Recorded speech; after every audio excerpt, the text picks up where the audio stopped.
NMMS வினாத்தாள் ஆண்டு 2017. இன்னைக்கு நம்ம மேட் பகுதியில் இருக்கக்கூடிய வினா எண் 31 60 வரையிலான விளக்கங்களையும் விடைகளையும் பார்க்கலாம். வினா எண் 31.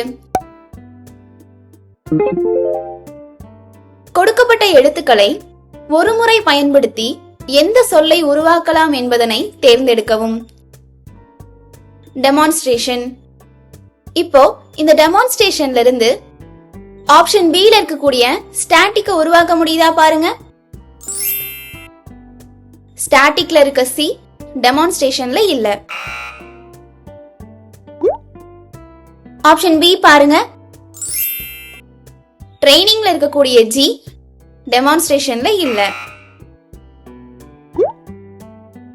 ஆப்ஷன் D பாருங்க. ட்ரிங்க்ல இருக்கக்கூடிய K அப்படிங்கிற எழுத்து டெமான்ஸ்ட்ரேஷன்ல இல்ல. ஆப்ஷன் A பாருங்க. மான்ஸ்டர் இருக்கக்கூடிய எல்லா எழுத்துக்களுமே டெமான்ஸ்ட்ரேஷன்ல இருக்கு.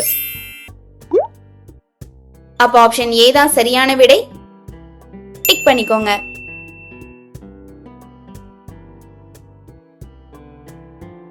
வினா எண் 32.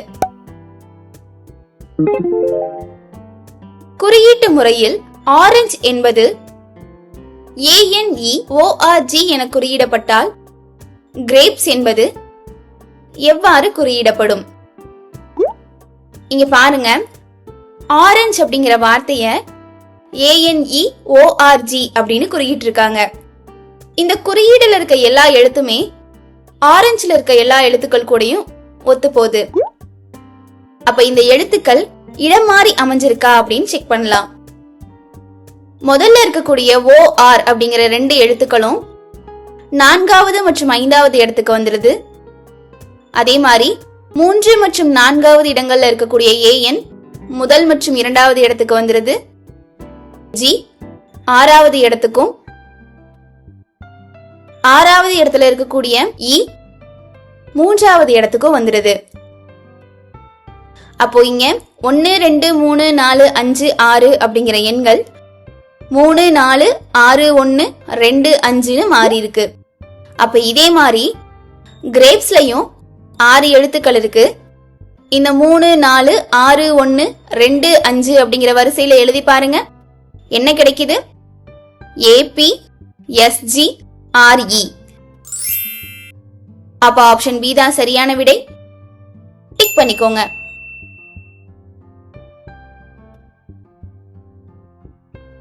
வினா எண் 33. குறியீட்டு முறையில் லில்லி என்பது NKNNA என குறியிடப்பட்டால் லோட்டஸ் என்பது எவ்வாறு குறியிடப்படும்? வார்த்தையில் இருக்கக்கூடிய எழுத்துக்கும் குறியீட்டு எழுத்துக்கும் என்ன தொடர்புன்னு பார்க்கலாம். லில்லி அப்படிங்கிறதுல L இருந்து 2வது எழுத்து தான் N, I இருந்து 2வது எழுத்து K, L இருந்து 2வது எழுத்து N, மீண்டும் இருக்கிற L இருந்து 2வது எழுத்து N, Y இருந்து 2வது எழுத்து A. அப்ப இங்க ஒவ்வொரு எழுத்துக்குமான குறியீடு 2 எழுத்துக்கள் தள்ளி அமைஞ்சிருக்கு. அப்ப அதே மாதிரி லோட்டஸ்க்கு எழுதுங்க. L இருந்து 2வது எழுத்து N, O இருந்து 2வது எழுத்து Q, T இருந்து 2வது எழுத்து V, U இருந்து 2வது எழுத்து W, S இருந்து 2வது எழுத்து U. அப்ப சரியான விடை NQVWU. ஆப்ஷன் D ல இருக்கு. டிக் பண்ணிக்கோங்க.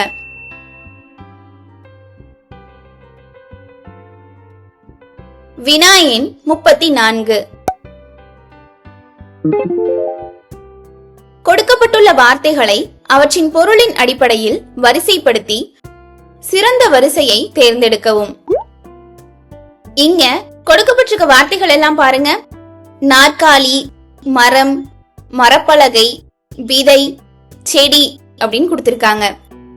நம்ம இதை எப்படி வாழ்க்கை நிகழ்வோட ஒத்து வரிசைப்படுத்தலான்னு பார்க்கலாம். முதல்ல நம்ம விதை போட்டாதான் செடி முளைக்கும். அந்த செடி தான் மரமா வளரும். அந்த மரத்துல இருந்துதான் நமக்கு மர பலகையெல்லாம் கிடைக்கும். அந்த பலகைகளை வச்சு நாற்காலி செய்வோம். அப்ப இங்க சரியான பொருள் தரும் வரிசை என்ன? விதை, செடி, மரம், மரப்பலகை, நாற்காலி. அப்ப சரியான வரிசையோட எண்கள் என்ன? 4, 5, 2, 3, 1. ஆப்ஷன் C ல இருக்கு. டிக் பண்ணிக்கோங்க.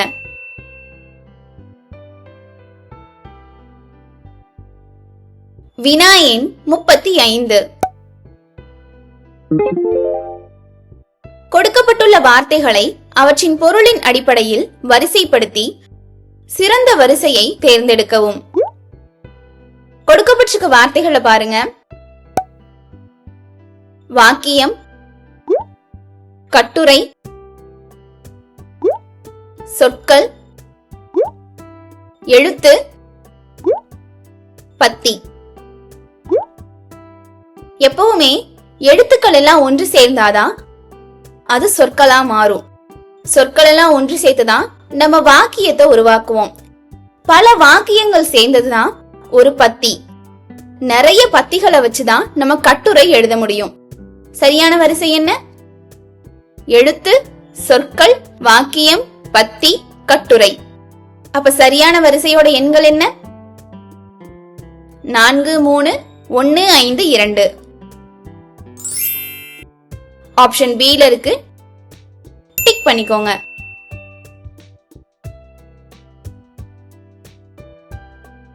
வினா எண் 36.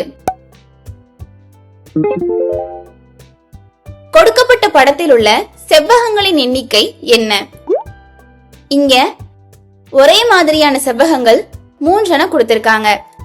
அப்ப ஏதாவது ஒரு செவ்வகத்துல எத்தனை குட்டி செவ்வகங்கள் இருக்குன்னு நம்ம கண்டுபிடிச்சிட்டாலே போதும். அத 3ஆல பெருக்கி ஆன்சர் எழுதிடலாம். முதல்ல மேல இருக்கிறது பாருங்க. அந்த செவ்வகத்துல எத்தனை செவ்வகங்கள் இருக்குன்னு எண்ணலாமா? செவ்வகங்களோட எண்ணிக்கையை கண்டுபிடிக்கிறதுக்கான சூத்திரம் நமக்கு தெரியும். நெடுவரிசையின் கூடுதல் இன்டு குறுக்கு வரிசையின் கூடுதல். நெடுவரிசை 2 இருக்கு. அப்ப அதோட கூடுதல்னா 2 கூட்டல் 1. குறுக்கு வரிசையும் 2 இருக்கு. அப்ப குறுக்கு வரிசையின் கூடுதல்னா 2 கூட்டல் 1. அப்ப 2 கூட்டல் 1 இன்டு 2 கூட்டல் 1 வரும். இதை நம்ம சுருக்கிட்டா 3 இன்டு 3, அதாவது 9. அப்போ மேல இருக்கக்கூடிய ஒரு செவ்வகத்துல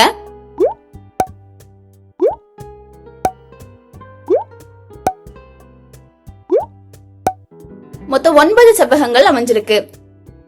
அத 3ஆல பெருக்கிட்டா 3 பகுதியிலேயே இருக்கக்கூடிய செவ்வகங்களின் எண்ணிக்கை நமக்கு கிடைச்சிரும். அப்ப 3 இன்டு 9 27. ஆப்ஷன் C தான் சரியான விடை. டிக் பண்ணிக்கோங்க.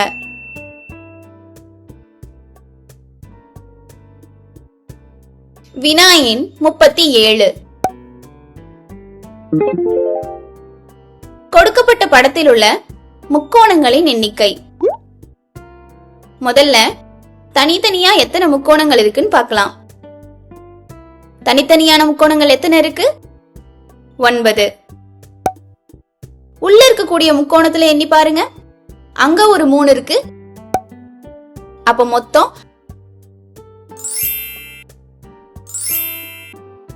12 தனித்தனி முக்கோணங்கள் இருக்கு.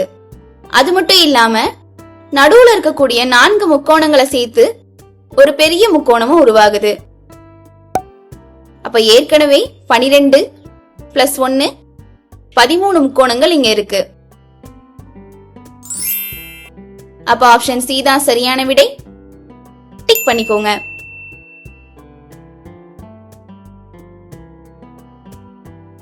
வினா எண் 38. ஒரு கடிகாரத்தில் நேரம் 9 மணி 30 நிமிடங்களாக இருக்கும்போது கடிகாரத்தின் இரு முட்களுக்கு இடைப்பட்ட கோணம். மணி 9:30 அப்படின்னு சொல்லும்போது கடிகாரத்துல முட்கள் எங்க இருக்கும்? 9 மற்றும் 10க்கு நடுவுல மணிமுள் இருக்கும். கரெக்டா 6 கிட்ட நிமிடமுள் இருக்கும். இப்போ நம்ம கடிகார திசையில பார்த்தோம்னா மணிமுள்ளிலிருந்து நிமிடமுள்ளுக்கான கோணம் பின்வளை கோணமா வரும், அதாவது ரிஃப்ளெக்ஸ் ஆங்கிளா வரும். ரிஃப்ளெக்ஸ் ஆங்கிள்னா 180 டிகிரிக்கு மேல. ஆனா இங்க கொடுத்திருக்க எந்த ஆப்ஷன்லயுமே 180 டிகிரிக்கு மேல விடை கொடுக்கப்படல. அப்ப நம்ம ஆன்டி கிளாக்வைஸ் டைரக்ஷன்ல பார்த்தா போதும். 1 மணி நேரத்துக்கு இடைப்பட்ட கோணம் 30 டிகிரி நமக்கு தெரியும். அப்ப 6க்கும் 7க்கும் நடுவுல 30 டிகிரி, 7க்கும் 8க்கும் நடுவுல 30 டிகிரி, 8க்கும் 9க்கும் நடுவுல 30 டிகிரி, அதுக்கப்புறமா 9க்கும் 10க்கும் சரிபாதியா பிரிச்ச மாதிரி இந்த மணிமுள் அமைஞ்சிருக்கு. அப்போ 30 சரிபாதியா பிரிச்சா 15. அப்ப 30 கூட்டல் 30 கூட்டல் 30 கூட்டல் 15னா 105. அப்போ இங்க சரியான விடை ஆப்ஷன் ஏ 105 டிகிரி. டிக் பண்ணிக்கோங்க.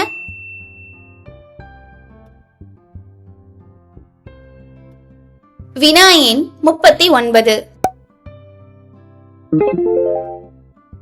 1 - 30 வரையிலுள்ள எண்களில் 3ஆல் வகுப்படுவது மட்டுமல்லாமல் 3 என்ற எண்ணையும் கொண்டிருக்கும் எண்களின் எண்ணிக்கை. முதல்ல 1 முதல் 30 வரை உள்ள எண்கள்ல எந்த எண்கள் எல்லாம் 3 கொண்டிருக்கு அப்படின்னு நம்ம பார்க்கலாம். 3 அப்படிங்கிற நம்பர்ல 3 இருக்கும். அடுத்து 13, 23, 30. இந்த 4 எண்கள்ல மட்டும்தான் 3 அப்படிங்கிற எண் வரும். இதுல எதெல்லாம் 3ஆல வகுப்படும்? 3 மற்றும் 30 தான் வகுப்படும். அப்ப 2 எண்கள் மட்டும்தான் 1 - 30 வரை 3ஆல வகுப்படுற எண்கள். அதே நேரத்துல அந்த எண்கள்ல 3ம் இருக்கும். அப்ப ஆப்ஷன் டி தான் சரியான விடை. டிக் பண்ணிக்கோங்க.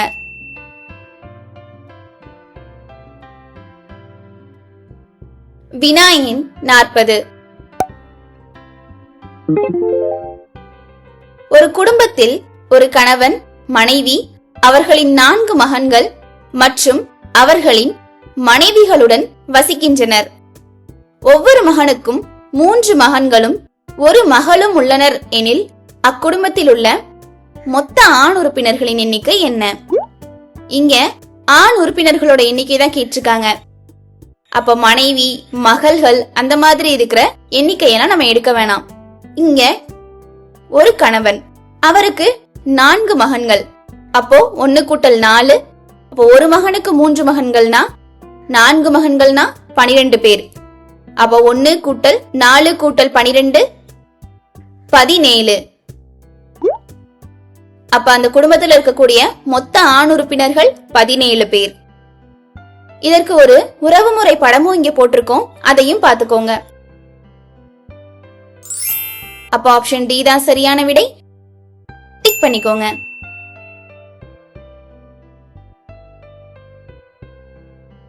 வினா எண் 41.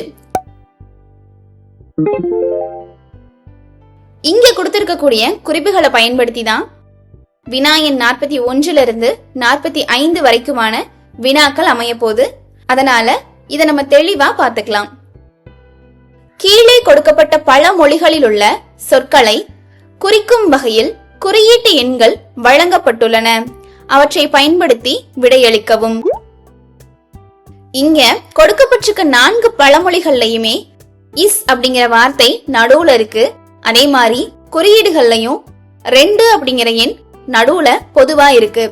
அப்ப இதுல இருந்து நம்ம என்ன தெரிஞ்சுக்கலாம்? இஸ் அப்படிங்கிற வார்த்தைக்கு 2 அப்படிங்கிறது குறியீடு. அப்ப முன்னாடி பின்னாடி இருக்கிறதெல்லாம் ஏதாவது ஒத்து போதா பாருங்க. ஒத்து போகல. அதனால முதல்ல இருக்க என்ன முதல் வார்த்தைக்கான குறியீடுன்னு, 3ஆவதா இருக்க என்ன 3ஆவது வார்த்தைக்கான குறியீடுன்னு நம்ம வச்சுக்குவோம். உதாரணத்துக்கு ஹெல்த்துக்கு 1, இஸ்க்கு 2, வெல்த்துக்கு 3. இந்த மாதிரி 4 பழமொழிகளுக்குமே குறிச்சுக்கோங்க. இப்ப நமக்கு என்ன கேட்டிருக்காங்க? வினா எண் 41ல குறியீட்டு மொழியில் ஹெல்த், வர்ஷிப், ஸ்ட்ரென்த் என்பதன் குறியீடு என்னன்னு கேட்டிருக்காங்க.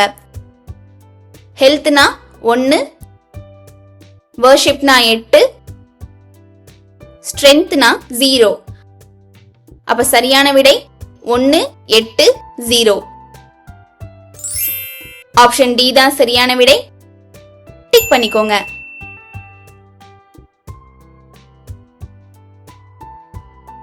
வினா எண் 42. தவறான இணையை கண்டறியவும்.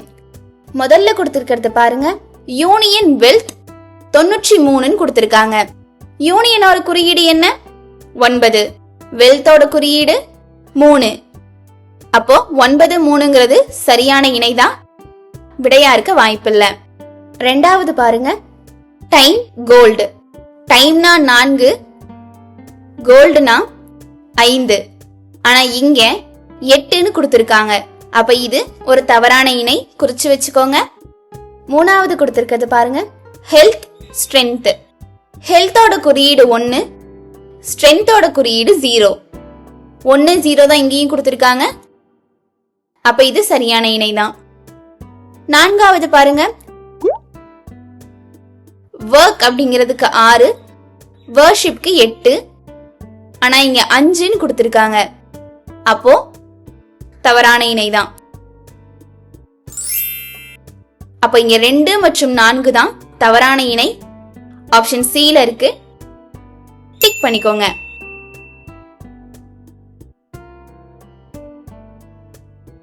வினா எண் 43. பொருத்துக. இங்க ஒவ்வொரு வார்த்தைக்குமான குறியீடுகளை பயன்படுத்தி அந்த குறியீடுகளை நம்ம பொருத்தணும். Health worship. ஹெல்த்னா 1, வர்ஷிப்னா 8. அப்ப 18 தான் ஆன்சரா இருக்கும். அப்ப முதல்ல இருக்கிறது 4வதோட இணைஞ்சிரும். Time wealth. டைமுக்கு 4, வெல்த்துக்கு 3. அப்ப 3வதா இருக்க 43ஓட இணைஞ்சிரும். Union gold. யூனியன்னா 9, கோல்டுனா 5. அப்போ முதல்ல இருக்க 95ஓட இணைஞ்சிரும். Work strength. ஒர்க்னா 6, ஸ்ட்ரென்த்னா 0. அப்ப ரெண்டாவதா இருக்க 60ஓட இணைஞ்சிரும். அப்ப சரியான வரிசை என்ன? 4, 3, 1, 2. ஆப்ஷன் பி ல இருக்கு, டிக் பண்ணிக்கோங்க.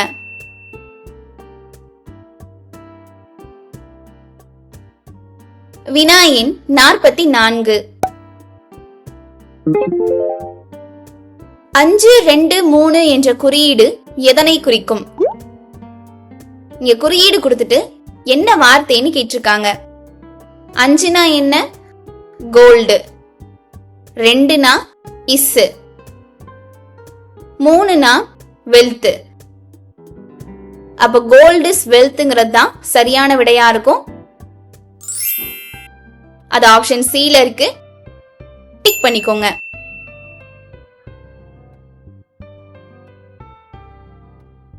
வினா எண் 45. வர்ஷிப் என்பதை குறிக்கும் குறியீடு. இங்க 2க்கு நேரா இஸ் கொடுத்திருக்காங்க, வெல்த்துக்கு 3, கோல்டுக்கு 5. அப்போ இங்க நம்ம வர்ஷிப்க்கு நேரா என்ன வரணும்னு கண்டுபிடிக்கணும். வர்ஷிப்போட குறியீடு என்ன? 3வது பழமொழியில பார்த்தோம்னா வர்ஷிப்க்கு 8ங்கிற குறியீடு இருக்கு. அப்ப 8 தான் சரியான விடை.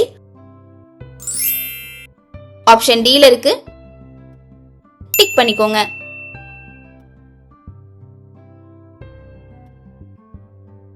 வினா எண் 46. ஒரே வரிசையில் நிற்கும் 20 சிறுமிகளில் தீபா இடது ஓரத்திலிருந்து 5வதாகவும், பூஜா வலது ஓரத்திலிருந்து 10வது இடத்திலும் நிற்கின்றனர். பூஜா தீபாவை நோக்கி 5 இடங்கள் நகர்கிறார் எனில் பூஜா இடது ஓரத்திலிருந்து எந்த இடத்தில் நிற்கிறார்? இப்போ இங்க என்ன கேள்வி கேக்குறாங்க? பூஜா இடது ஓரத்திலிருந்து எந்த இடத்தில் நிற்கிறார்னு கேட்டிருக்காங்க. இந்த வரிசையில மொத்தமே 20 பேர் தான். அதுல பூஜா இப்ப வலது ஓரத்திலிருந்து 15வது இடத்துல இருந்தாங்கன்னா மீதி பூஜாவுக்கு முன்னாடி 5 பேர் தான் இருக்கணும். அவங்களுக்கு முன்னாடி 5 பேர் இருந்தா பூஜா நிக்கிற இடம் 6வதா தான் இருக்கும். அப்ப கண்டிப்பா ஆப்ஷன் டி ல கொடுத்திருக்க 6வது தான் சரியான விடை. டிக் பண்ணிக்கோங்க.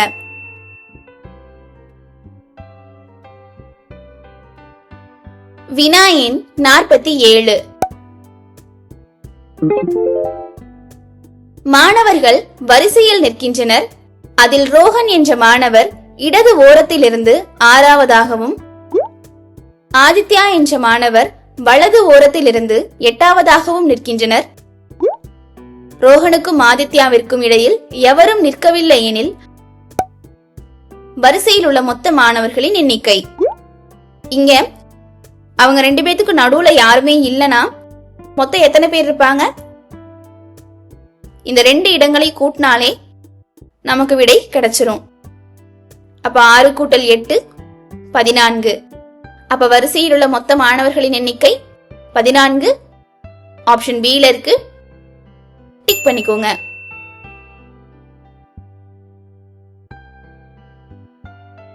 வினா எண் 48.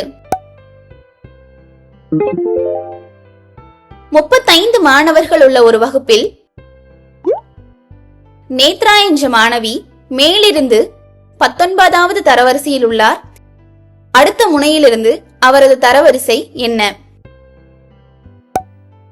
அடுத்த முனையிலிருந்து நேத்ராவோட தரவரிசையை கண்டுபிடிக்க மொத்த மாணவர்களோட எண்ணிக்கையிலிருந்து நேத்ராவோட மேலிருந்து தரவரிசையை கழிச்சிட்டு 1 கூட்டணும். எதனால 1 கூட்டணும்? நேத்ராவை மேலிருந்து சொல்லும் போது நம்ம கழிச்சிடறோம் இல்லையா? அப்போ நம்ம 1 கூட்டினாதான் நேத்ராவோட அடுத்த முனையிலிருந்த தரவரிசை நமக்கு கிடைக்கும். அப்போ 35 மைனஸ் 19 பிளஸ் 1, 16 பிளஸ் 1 கிடைக்கும் 17. அப்ப அடுத்த முனையிலிருந்து அவரோட தரவரிசை 17. ஆப்ஷன் பி ல இருக்கு. டிக் பண்ணிக்கோங்க.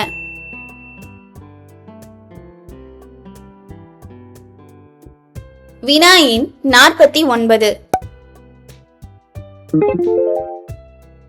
ஒரு தேர்வில் சஷாங் என்பவர் முதலில் இருந்து 8வது இடத்திலும் கடைசியில் இருந்து 23வது இடத்திலும் இருக்கிறார். 5 மாணவர்கள் தேர்வு எழுதவில்லை எனில் அந்த வகுப்பில் உள்ள மாணவர்களின் மொத்த எண்ணிக்கை என்ன? முதல்ல நம்ம தேர்வு எழுதின மாணவர்களோட எண்ணிக்கையை கண்டுபிடிச்சிட்டு அது கூட தேர்வு எழுதாத மாணவர்களோட எண்ணிக்கையை கூட்டிட்டா நமக்கு விடை கிடைச்சிரும். இப்ப தேர்வு எழுதின மாணவர்களோட எண்ணிக்கை எப்படி கண்டுபிடிப்பீங்க? முதலில் இருந்து சஷாங்கோட தரநிலையவும் கடைசியிலிருந்து சஷாங்கோட தரநிலையவும் கூட்டிட்டு அதுல இருந்து 1 கழிக்கணும். எதுக்காக 1 கழிக்கணும்? சஷாங்க மேல இருந்தும் நம்ம என்றோம், கீழ இருந்தும் என்றோம் இல்லையா? அதனாலதான். அப்ப 8 பிளஸ் 23 மைனஸ் 1. அப்ப 31 மைனஸ் 1 30. 30 மாணவர்கள் தேர்வு எழுதியிருக்காங்க. 5 மாணவர்கள் தேர்வு எழுதவில்லை. மொத்த மாணவர்களோட எண்ணிக்கைனா அப்ப 30 பிளஸ் 5 35. ஆப்ஷன் டி ல இருக்கு. டிக் பண்ணிக்கோங்க.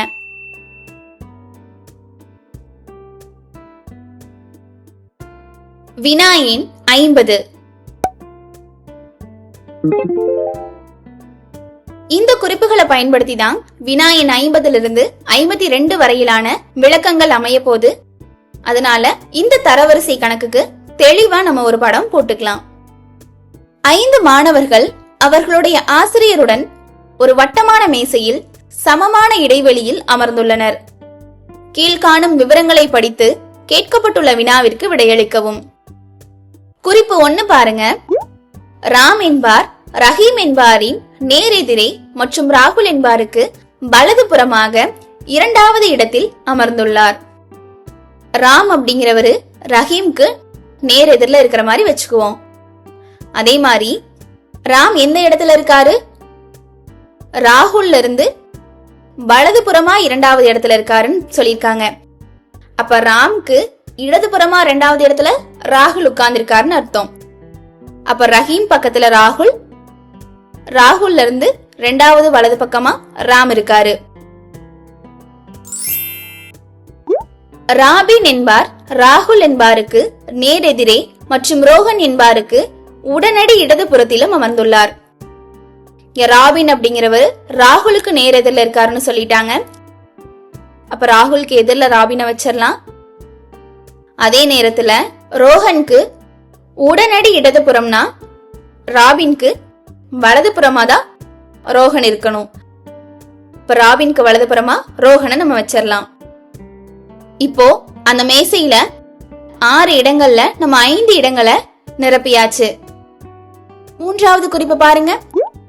இவர்களின் ஆசிரியரான ரமேஷ் வட்ட மேசையில் அமர்ந்துள்ளார். 5 இடங்களை நம்ம நிரப்பிட்டோம்.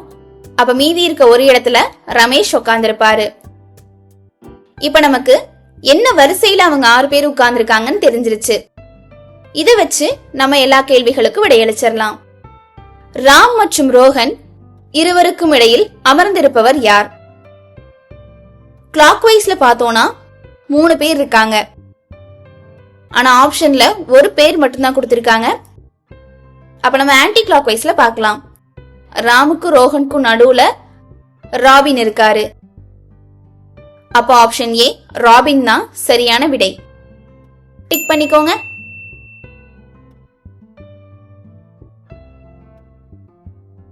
வினா எண் 51. ராம் என்பார் அமர்ந்திருப்பது. இங்க ஆப்ஷன் ஏ பாருங்க, ரமேஷின் இடதுபுறம். ரமேஷ்க்கு இடதுபுறமாவா உட்கார்ந்திருக்காரு ராம்? இல்ல, வலதுபுறமா தான் ராம் உட்கார்ந்திருக்காரு. அப்ப ஆப்ஷன் ஏ விடையா இருக்க வாய்ப்பில்ல. ஆப்ஷன் பி பாருங்க, ராபினின் வலதுபுறம். ராபினோட இடது பக்கமா தான் ராம் உட்கார்ந்திருக்காரு, வலது பக்கமா ரோஹன் தான் உட்கார்ந்திருக்காரு. அப்ப அதுவும் விடையா இருக்க வாய்ப்பில்ல. ஆப்ஷன் டி பாருங்க, ரஹீமின் வலதுபுறம். ரஹீம்க்கு வலது பக்கமாவும் ராம் இல்ல, இடது பக்கமாவும் ராம் இல்ல. அப்ப ஆப்ஷன் டியும் தவறான விடைதான். ஆப்ஷன் சி பாருங்க, ராபினின் இடதுபுறம். ராபின்க்கு இடது பக்கமா தான் ராம் இருக்காரு. அப்ப ஆப்ஷன் சி தான் சரியான விடை. டிக் பண்ணிக்கோங்க.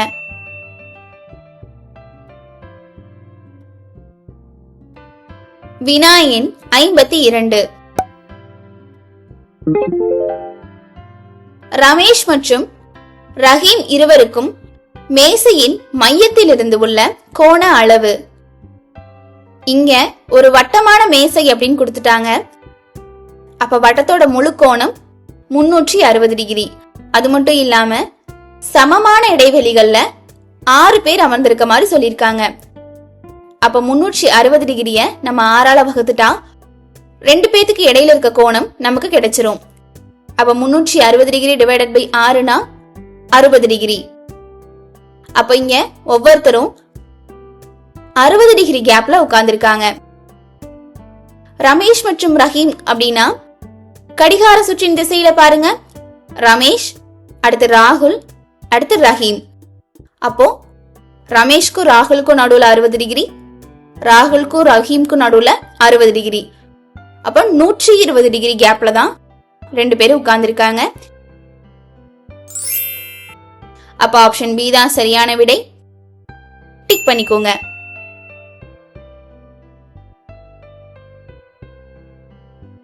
வினா எண் 53. PQRSTU என்ற 6 பெண்கள் அவர்களின் உயரத்தின் அடிப்படையில் இறங்கு வரிசையில் நிற்கின்றனர். இறங்கு வரிசைனா உயரமா இருக்கவங்க முதல்ல நிப்பாங்க, குள்ளமா இருக்கவங்க கடைசியா நிப்பாங்க. இந்த குறிப்புகளை பயன்படுத்தி தான் வினா எண் 53 இருந்து 55 வரையிலான விளக்கங்களும் விடைகளும் அமைய போகுது. அப்ப ஒரு தடவை இந்த குறிப்புகளை பயன்படுத்தி தெளிவா நம்ம ஒரு படம் போட்டுக்கிட்டா போதும். இப்போ முதல் கூற்று பாருங்க, டி என்பார் பியை விட உயரமானவர். அப்ப இப்போதைக்கு டி அப்படிங்கிறவர் தான் உயரம், அதுக்கு அடுத்ததான் பி இருப்பாங்க. அனைவரிலும் உயரமானவர் எஸ் கொடுத்துட்டாங்க.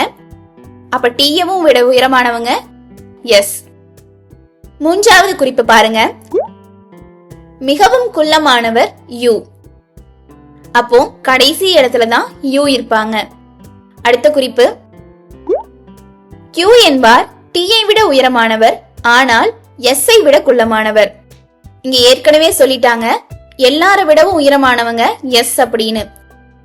அப்ப எஸ்க்கு அடுத்து நம்ம டி வச்சிருந்தோம். இப்ப டீயை விட உயரமானவங்க கியூ அப்படின்னு கொடுத்திருக்காங்க. அப்ப எஸ்ஸுக்கும் டீக்கும் நடுவுல இந்த கியூ வந்துருவாங்க. ஆர் என்பவர் இடதுபுறம் இருந்து இரண்டாவது இடத்தில் உள்ளார்னு கொடுத்திருக்காங்க. இடது பக்கமா இருந்த இரண்டாவது இடம் அப்படின்னா எஸ்ஸுக்கு அடுத்த இடத்துல வருவாங்க. இறங்கு வரிசையில எழுதணும்னா எஸ்ஆர் கியூடி பியூ அப்படின்னு இவங்களோட உயரங்களின் வரிசை அமையும்.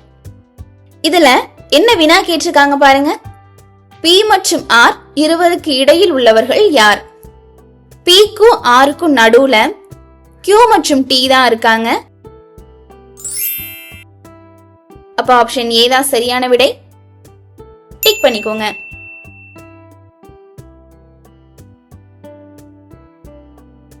வினா எண் 54.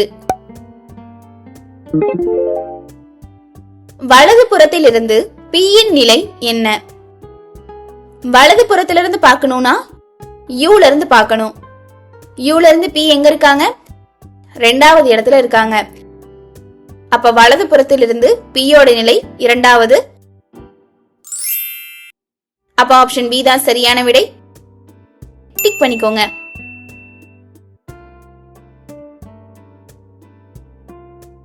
வினா எண் 55.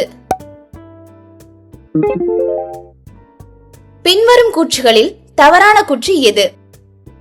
கூற்று ஏ பாருங்க. P என்பவர் Tயை விட குள்ளமானவர். இது உண்மைதான். ஏன்னா Tக்கு அப்புறமா தான் P இருக்காங்க. அப்ப இது விடையா இருக்க வாய்ப்பில்லை. ஆப்ஷன் பி பாருங்க. P என்பவர் யூவை விட உயரமானவர். யூ தான் இருக்கிறதுலயே குள்ளமானவங்க. அப்போ யூவை விட மற்ற எல்லாருமே உயரமாதான் இருப்பாங்க. அப்ப ஆப்ஷன் பியும் சரியான கூற்றுதான், விடையா இருக்க வாய்ப்பில்லை. ஆப்ஷன் டி பாருங்க. டி வலது புறத்திலிருந்து மூன்றாவது நிலையில் உள்ளார். மூன்றாவது நிலையில தான் இருக்காரு. அப்ப இதுவும் சரியான கூற்றுதான், விடையா இருக்க வாய்ப்பில்லை. ஆப்ஷன் சி பாருங்க. ஆர் என்பவர் உயரத்தின் அடிப்படையில் நடுவில் உள்ளார்னு கொடுத்திருக்காங்க. இங்க 6 பேர் இருக்காங்க. அப்ப நடுவுலனா 2 பேர் வருவாங்க. அதுவும் கியூவும் டியும் தான் வருவாங்க. ஆர் வரமாட்டாரு. அப்ப இங்க கூற்று சி தான் தவறானது. அதுதான் சரியான விடை. டிக் பண்ணிக்கோங்க.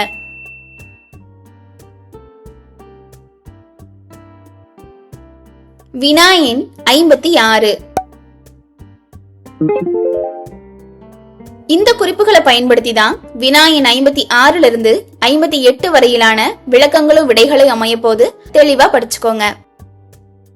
குறியீட்டு முறையில் பேங்கிள் என்பது 1 2 3 4 5 6 என்றும் லீடர்ஸ் என்பது 5 6 2 7 6 8 9 என்றும் குறிப்பிடப்பட்டால் கீழ்காணும் வினாவிற்கு சரியான குறியீட்டை தேர்ந்தெடுக்கவும். இப்ப நம்ம கண்டுபிடிக்க வேண்டியது கேங்கர்ஸ். இங்க ஜி அப்படிங்கிற எழுத்து பேங்கிள் இருக்கு. அதோட குறியீடு 4. ஏ அப்படிங்கிற எழுத்து பேங்கிள்லயும் இருக்கு, லீடர்லயும் இருக்கு. அதுக்கான குறியீடு 2. என் அப்படிங்கிற எழுத்து பேங்கிள் இருக்கு. அதுக்கான குறியீடு 3. ஜியோட குறியீடு ஏற்கனவே நம்ம 4ன்னு போட்டோம்.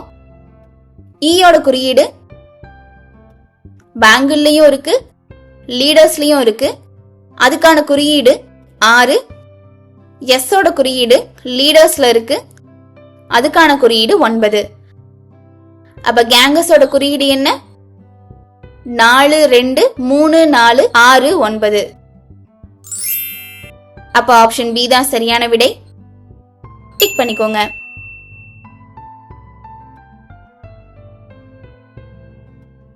வினா எண் 57. லெண்டர் அப்படிங்கறதோட குறியீடு என்னன்னு கேட்டிருக்காங்க. நம்ம கேங்கஸ்க்கு எழுதின மாதிரியே லெண்டருக்கும் அந்தந்த எழுத்துக்களுக்கான குறியீடுகளை எழுதணும். எல்லுக்கு 5, ஈக்கு 6, ஏக்கு 2, எண்ணுக்கு 3, டிக்கு 7, ஈக்கு 6, ஆருக்கு 8. அப்ப சரியான விடை 5, 6, 2, 3, 7, 6, 8. ஆப்ஷன் டி தான் சரியான விடை. டிக் பண்ணிக்கோங்க.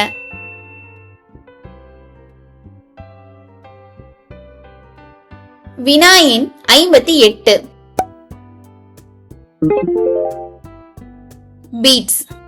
இந்த பீட்ஸ்ல இருக்க 5 எழுத்துக்களுக்குமான குறியீடுகளை எழுதுங்க. பீனா 1, ஈனா 6, ஏனா 2, டீனா 7, எஸ்னா 9. சரியான விடை 1, 6, 2, 7, 9. ஆப்ஷன் பி ல இருக்கு. டிக் பண்ணிக்கோங்க.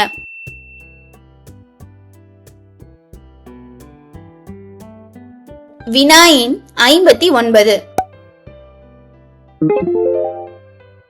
ஒரு பகடையின் 2 நிலைகள் கீழே கொடுக்கப்பட்டுள்ளன.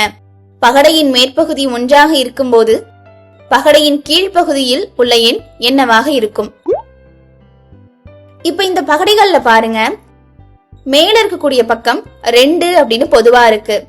இப்ப 2ல இருந்து கடிகார திசை, அதாவது கிளாக் வைஸ் பார்த்தோம்னா முதல் பகடையில 1 இருக்கு, 2வது பகடையில 6 இருக்கு. அப்ப 1, 6 எதிரெதிர் பக்கங்கள். அதே மாதிரி 2ல இருந்து எதிர்கடிகார திசையில 5 இருக்கு, 2வது பகடையில எதிர்கடிகார திசையில 3 இருக்கு.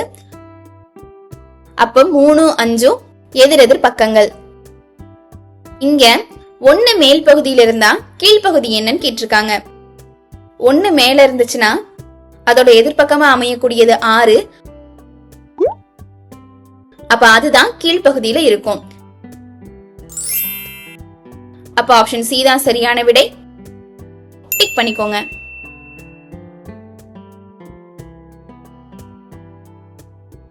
வினா எண் 60. நீட்டா அவளோட வீட்டுல இருக்கக்கூடிய நிலைய நம்ம ஏன் வச்சுக்குவோம். அங்கிருந்து மேற்கு நோக்கி 8 மீட்டர் நடக்கிறாங்க. மேற்கு நோக்கினா வலது பக்கமா 8 மீட்டர் நடக்கிறாங்க. அந்த நிலை பி. அங்கிருந்து தெற்கு திசை நோக்கி 12 மீட்டர் தூரம் நடக்கிறாங்க. சி அப்படிங்கிற புள்ளிய அடைஞ்சிடறாங்க. திரும்ப அங்கிருந்து கிழக்கு நோக்கி 8 மீட்டர் தூரம் நடக்கிறாங்க. டி அப்படிங்கிற புள்ளிய அடைஞ்சிடறாங்க. இப்போ அவங்க வீட்ல இருந்து எவ்வளவு தூரத்துல இருக்காங்கன்னு கேட்டிருக்காங்க. இப்ப நம்ம வரைஞ்ச படத்தை பாருங்க. தோராயமா முழுமை பெறாத ஒரு செவ்வகம் மாதிரி இருக்கு. 8 மீட்டர் 8 மீட்டர் இது ரெண்டும் எதிர்பக்கங்களா அமையும் போது மீதி இருக்கக்கூடிய 12 மீட்டரும் 12 மீட்டரும் எதிர்பக்கங்களா தான் அமையும். அப்ப ஏல இருந்து டிக்கான தொலைவு, அதாவது நீட்டா அவங்க வீட்ல இருந்து இப்ப இருக்கிற புள்ளிக்கான தொலைவு 12 மீட்டரா இருக்கும். அப்ப ஆப்ஷன் பி தான் சரியான விடை. டிக் பண்ணிக்கோங்க.